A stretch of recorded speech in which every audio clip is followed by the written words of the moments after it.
नमस्कार। आज हम एक बहुत ही बड़ी योजना पर बात करने वाले हैं। एक ऐसी योजना जो भारत के रेलवे स्टेशनों का चेहरा, उनका पूरा का पूरा नक्शा ही बदल रही है। जी हाँ, हम बात कर रहे हैं अमृत भारत स्टेशन स्कीम की। कभी ध्यान दिया है कि आजकल हमारे रेलवे स्टेशंस कैसे दिख रहे हैं? पहले से कहीं ज्यादा साफ, ज्यादा मॉडर्न और नई नई सुविधाओं से लैस। तो सवाल ये उठता है कि आखिर इस बड़े बदलाव के पीछे की वजह क्या है? चलिए आज इसी को समझते हैं। तो सवाल का सीधा सा जवाब है अमृत भारत स्टेशन स्कीम। ये इंडियन रेलवेज की एक बहुत बड़ी एक महत्वाकांक्षी योजना है।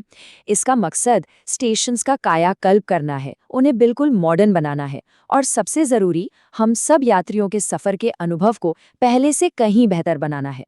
आज हम इस पूरी स्कीम को ना 5 हिस्सों में अच्छे से समझेंगे। सबसे पहले तो ये जानेंगे कि भई ये स्कीम है क्या, फिर इसके असल मकसद और फीचर्स पर बात करेंगे। इसके बाद वन स्टेशन वन प्रोडक्ट का एक बहुत ही दिलचस्प कॉन्सेप्ट है, उसे समझेंगे। और हाँ, आखिर में एग्जाम के लिहाज से जो जरूरी पॉइंट्स हैं उन पर भी एक नजर डालेंगे।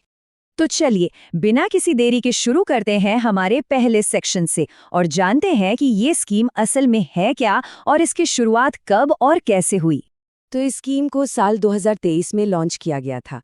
ये डेट या कहूँ कि ये साल याद रखने वाला है, खासकर उनके लिए जो किसी कॉम्पिटिटिव एग्जाम की तैयारी कर रहे हैं, क्योंकि योजनाओं का लॉन्च ईयर तो अक्सर पूछ ही लिया जाता है।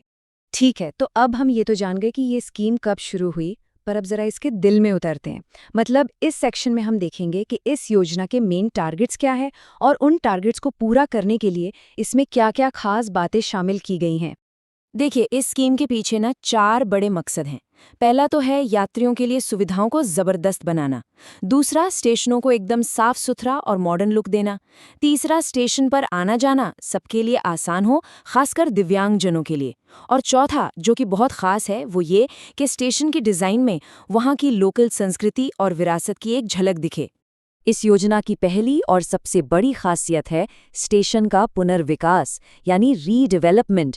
अब इसका मतलब क्या है? इसका मतलब है नई स्टेशन बिल्डिंग्स बनाना, यात्रियों के लिए पहले से बेहतर वेटिंग एरियाज तैयार करना और प्लेटफॉर्म्स को सुधारना। मतलब स्टेशन का पूरा ढांचा ही बदल जाएगा। इस स्कीम की एक और जो बहुत ही बढ़िया बात है ना, वो है एक्सेसिबिलिटी पर जोर। मतलब स्टेशन ऐसा हो जहां हर कोई आसानी से आ जा सके। इसके लिए दिव्यांग फ्रेंडली सुविधाएं, लिफ्ट्स, एस्केलेटर्स और जगह जगह पर साफ साफ दिखने वाले साइनेज यानी दिशा बताने वाले बोर्ड लगाए जा रहे हैं, ताकि किसी को भी स्टेशन पर कोई भी परेशानी न हो। सफाई और स्वच्छता, ये तो इस स्कीम का एक बहुत ही महत्वपूर्ण पिलर है। इसके तहत मॉडर्न टॉयलेट्स बनाए जा रहे हैं और कचरे के मैनेजमेंट के लिए एक पूरा सिस्टम बनाया जा रहा है, ताकि स्टेशन हमेशा चकाचक रहें। और ऐसा नहीं है कि सिर्फ बिल्डिंग्स पर ही ध्यान दिया जा रहा है। ये स्कीम पर्यावरण का भी पूरा ध्यान रख रही है। स्टेशनों पर सोलर पैनल्स लगाए जा रहे हैं, एनर्जी बचाने वाले सिस्टम्स का इस्तेमाल हो रहा है और डिजाइन्स भी इको फ्रेंडली बनाए जा रहे हैं। ये वाकई भविष्य की तरफ एक बड़ा और जरूरी कदम है। यात्री सुविधाओं के साथ साथ स्टेशनों पर कमर्शियल डेवलपमेंट की भी प्लानिंग है। मतलब यहाँ रिटेल की दुकानें होंगी, फूड कोर्ट्स होंगे और दूसरे बिजनेस के लिए भी जगह बनाई जाएगी। इससे देखिए 2 फायदे होंगे। एक तो यात्रियों को ज्यादा सुविधा मिलेगी और दूसरा रेलवे के लिए भी रेवेन्यू जनरेट होगा। चलिए अब इस स्कीम के एक बहुत ही अनोखे और दिलचस्प हिस्से पर चलते हैं, जिसका नाम है वन स्टेशन वन प्रोडक्ट, या जिसे शॉर्ट में OSOP भी कहते हैं। तो ये OSOP आखिर है क्या? जरा सोचिए। ये एक ऐसी पहल है जो उस जगह के लोकल प्रोडक्ट्स को बढ़ावा देती है। इसके तहत हर स्टेशन पर एक खास दुकान या कियोस्क बनाया जाता है, जहां उस इलाके के जो खास प्रोडक्ट्स हैं उन्हें बेचा जा सके। और इसके फायदे देखिए कितने शानदार हैं। एक तरफ तो ये वहां की लोकल कला, हैंडीक्राफ्ट्स और प्रोडक्ट्स को प्रमोट करता है, और दूसरी तरफ ये वहां के लोकल कारीगरों और बनाने वालों को एक आर्थिक मजबूती देता है। ये सही मायनों में वोकल फॉर लोकल को जमीन पर उतारने जैसा है। अच्छा, ये सब सुनने में तो बहुत अच्छा लग रहा है, पर सवाल ये है कि ये प्रोजेक्ट कितना बड़ा है और इसके लिए पैसा कहाँ से आ रहा है? चलिए अब इस योजना के स्केल और इसकी फंडिंग को समझते हैं। आपको बता दूं कि ये कोई छोटी मोटी योजना नहीं है। पूरे भारत में 1000 से भी ज्यादा स्टेशनों को इस स्कीम के तहत डेवलप करने के लिए चुना गया है। जी हाँ, 1000 से भी ज्यादा। ये आंकड़ा याद रखने वाला है क्योंकि ये इस पहल के विशाल रूप को दिखाता है और एग्जाम के लिए भी बहुत जरूरी है। तो अब सवाल उठता है कि इतने बड़े प्रोजेक्ट के लिए पैसा कहाँ से आ रहा है? तो देखिए, इसका जो मेन सोर्स है वो तो इंडियन रेलवे का अपना बजट ही है। लेकिन हाँ, कुछ जगहों पर प्राइवेट कंपनियों के साथ भी पार्टनरशिप की जा रही है, जिसे हम पब्लिक प्राइवेट पार्टनरशिप या पीपीपी मॉडल कहते हैं। इससे एक्स्ट्रा पैसा भी आता है और एक्सपर्टीज भी मिलती है। और अब हम आ गए हैं अपने आखिरी सेक्शन पर।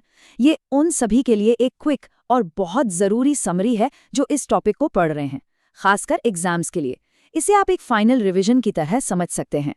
तो जो सबसे ज़रूरी बातें हैं जिन्हें बिल्कुल नहीं भूलना है वो है, पहला, योजना का नाम अमृत भारत स्टेशन स्कीम। दूसरा, लॉन्च का साल 2023। तीसरा, इसका मेन फोकस स्टेशनों का आधुनिकीकरण। चौथा, इसकी unique feature one station one product यानी OSOP।